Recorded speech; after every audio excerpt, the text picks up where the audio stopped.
রিক্সা যাবা? জি sir sir আপনার টাকাগুলো কি আপনি বুঝতে পাইছেন স্যার ঠিক মতো? টাকা বুঝা পাইছি মানে কি বলতেছিস সব? স্যার আপনি কি ভুলে গেছেন কালকে আপনি আমার রিক্সা দিয়ে আইছিলেন, আমার রিক্সা দেওয়ার সময় আমার রিক্সার ভিতরে আপনার একটা টাকার বান্ডিল পড়ে গেছিল। আপনি তো নাইমা গেছেন গা, পরে আমি টাকার বান্ডিল দেখে আপনার পিছিয়ে পিছিয়ে আমি ডাক দিতে দিতে গেছি, কিন্তু আপনারা আমি ধরতে পারি নাই। পরে তো আপনার ওই গেটের ওই যে একটা ম্যাডাম কি কয় কোম্পানি ওই যে manager manager manager manager manager হ্যাঁ কইছে হ্যাঁ নাকি ম্যানেজার, ওই ম্যানেজার ম্যাডাম তো টাকাটা আমার কাছ থেকে রেখে দিয়েছে, কইছে আপনারা দিয়ে দিব, আপনারা দেয়নি sir. Oh I see, right.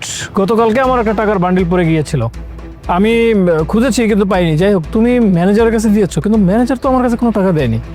হ্যাঁ স্যার, একটু স্বাস্থ্য ভালো করে একটা ম্যাডাম বললো সে ম্যানেজার, সুন্দর করে সে তো বললো সে ম্যানেজার। ওকে আচ্ছা, আমি একটা প্ল্যান করছি, তুমি শুধু আমার সাথে তাল মিলে যাবে, পারবা? আচ্ছা ঠিক আছে স্যার, আপনি যেমনি কইতেছেন আমি হেমনে করুম। ওকে ফাইন, তুমি একটা কাজ করো, তুমি আসো আমার সাথে। জি স্যার।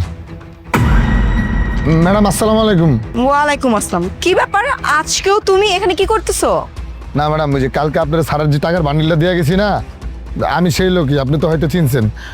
কালকে যে টাকার বান্ডিলটা দিয়ে গেছি ওইখান থেকে কিছু টাকা আমি রেখে দিয়েছিলাম, আমার ভিতরে লোভ কাজ করছিল ম্যাডাম, কিন্তু পরে আমার বিবেক কইতেছিল যে টাকাটা রাখা ঠিক হবে না, ওই টাকাটাই আর কি দিতে আইছি। স্যার কি আছে? দাও টাকাটা দাও। তোমাদের মতো ছোট লোকরা না এইরকমই, বড় লোকদের কাছ থেকে না একটু বড় বড় বান্ডিল টাকা দেখে না তোমাদের আর লোভ সামলায় না। কেন এত খেতে মন চায় কেন তোমাদের, আমাকে একটু বলো তো, এত লোভ কেন তোমাদের? যাও এখান থেকে, ফার্দার যেন তোমাকে না দেখি। ঠিক আছে ম্যাডাম, আমি যাইতেছি, ওই টাকাগুলো স্যারের দিয়ে দিন। হ্যাঁ হ্যাঁ, আমি স্যারকে দিয়ে দিব। আমি কি তোমার মতো ছোট লোক নাকি? হ্যাঁ, তুমি টাকা মারছো, আমি কারো টাকা মারি না। যাও এখান থেকে।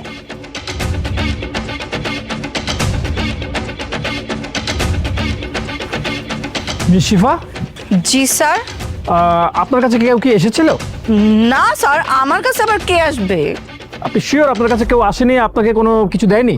জি স্যার, অবশ্যই আমি শিওর, আমার এখান থেকে কেউ আসেনি। আর আমাকে কে কি দিবে, আপনি কি বুঝাতে চাচ্ছেন? আমি তো বুঝতে পারতেছি না।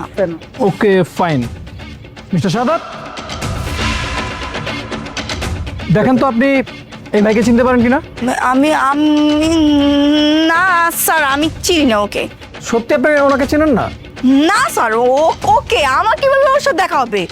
আল্লাহ স্যার, এই ম্যাডাম তো ঠাড়া বড় মিথ্যা কথা কইতাছে। কালকে আমি এই ম্যাডামের কাছে টাকার বান্ডিল দিয়ে গেছি, আজকেও টাকার বান্ডিল দিছি, এই ম্যাডাম তো খারাপ করে মানুষ মেনে লাইব। কি মিথ্যা কথা কইতাছে স্যার? এই তুমি চুপ করো। তুমি আমার কাছে কখন টাকা দিয়ে গেছো? স্যার ও মিথ্যা কথা বলতেছে। কোত্থেকে আসছো তুমি? হ্যাঁ, আমার নামে মিথ্যা বদনাম করবা না, যাও এখান থেকে। Shut up! আর একটা কথা বলবেন না। শুনুন, আমি আপনার কুকীর্তিকর্ম আগে থেকেই জানি, আর জানি বলে ওনাকে নিয়ে আসছি আপনাকে হাতে নাতে ধরার জন্য। আচ্ছা, আপনার ব্যাগটা চেক করুন তো। মানে কি স্যার, আপনি কেন আমার ব্যাগ চেক করবেন? আপনি কি জানেন না যে মেয়েদের ব্যাগ চেক করতে হয় না? চুপ থাকুন, আর একটা মিথ্যা কথা বলবেন না। আপনি যদি সত্যি বলে থাকেন তাহলে আপনার ব্যাগে এখন 50,000 টাকার বান্ডিল থাকবে না, আর যদি আপনি মিথ্যা বলেন আপনার ব্যাগে এখন 50,000 টাকার বান্ডিল থাকবে। বের করুন, বের করুন বলছি।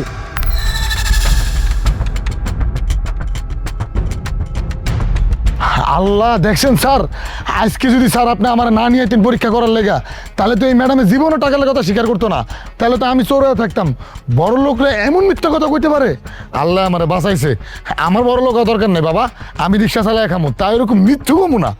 ছি, ভাবতে লজ্জা লাগছে। সামান্য 50,000 আর 1 লক্ষ টাকার লোভ আপনি সামলাতে পারলেন না। আপনি আমার অফিসের ম্যানেজার, আপনার উপরে কোটি কোটি টাকার দায়িত্ব থাকে, আর আপনি সেই কিনা মাত্র 1 লক্ষ টাকার লোভ সামলাতে পারলেন না। কিভাবে সম্ভব? আপনার মান্থলি স্যালারি 50,000 টাকার উপরে, আর আপনি কিনা মাত্র 1 লক্ষ টাকার লোভ সামলাতে পারেন না। এই আমার অগোচরে আপনার উপরে কোটি কোটি টাকার দায়িত্ব থাকবে, সেখান থেকে যদি কোনো কারণে আমি আপনাকে 1 লক্ষ 2 লক্ষ 5 লক্ষ টাকা বেশি দেই, আপনি তো সরিয়ে রাখবেন, তখন তো ওই টাকাটা আপনি দিবেন না। আপনার মতো অসৎ মানুষ তো আমার অফিসে থাকতে পারে না। স্যার, আমার না অনেক বড় ভুল হয়ে গেছে স্যার, আমি না বুঝতে পারিনি, মানে একসঙ্গে এতগুলো টাকা দেখে না আমি না লোভ সামলাতে পারি না স্যার। আমি আর কোনোদিন এরকম করবো না স্যার। চুপ থাকুন, আপনি আর একটা কথা বলবেন না। আপনি নেক্সট টাইম করবেন কি? আপনাকে তো আর সুযোগই দেওয়া হবে না, কারণ আমি আপনাকে আমার কোম্পানিতে রাখবো না। এরকম আপনার মতো অসৎ, চোর এবং অসৎ মানুষকে আমি আমার কোম্পানিতে রাখতে চাই না, কারণ আপনার উপরে কোটি টাকার দায়িত্ব থাকবে আর আপনি লোভ সামলাতে পারবেন না, আমার কোম্পানিকে ধ্বংস করবেন। সো প্লিজ, আপনি এখন এই মুহূর্তে আমার অফিস থেকে বের হয়ে যাবেন এবং কোনোদিন আপনার এই মুখটা দেখাবেন না, এবং আমি প্রত্যেকটা কোম্পানিকে আপনার সম্বন্ধে ইনফর্ম করে দেব যেন তারা আপনাকে চাকরি না দেয়।